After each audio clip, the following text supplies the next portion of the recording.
Do you know of any other town anywhere that is like this? I haven't found one quite like this.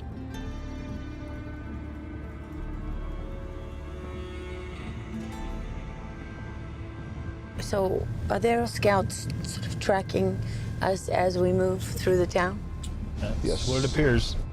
Here in Tenancingo, they don't like outsiders. What's normal for the people who live here is unimaginable for most. An entire town built on sex trafficking. Well, if this is generations of sex traffickers living here, that's decades. Correct. And how many Millions women? and millions and millions of dollars, and hundreds, probably thousands of women have come from Tenancingo to our area in the United States, sent money back, and basically built this town. We came here with a team from ICE's Homeland Security Investigations. Municipal police on the street. Supervisory Special Agent Thomas Countermine specializes in trafficking for HSI in New York City. Gus is based in Mexico City. Stopping us. Let me get out. Let me get out. Let me get out. If they see you taping them, they're gonna get pissed off.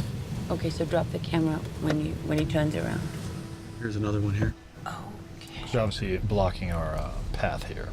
The police are guardians of the traffickers and their secrets, moving in to force us out. A veiled threat. I've been asked to depart the area.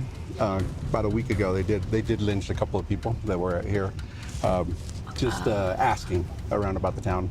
So he says right now there's actually down the street and up the street here, there's people forming, wondering why we're here. The policeman told you Yeah. they lynched some people here? Yes, and he's asked me to calmly leave the area. For our own safety. For the safety of the town, he said. So they wanted you to leave for the safety of the town.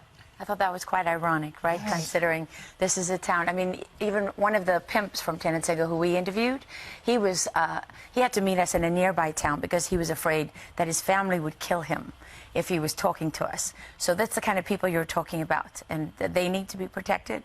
And so you went places in this film where cameras haven't been, to the point where you were threatened to leave for your own safety and for the safety of the town. What's another aspect that our folks don't understand about this ugly trade?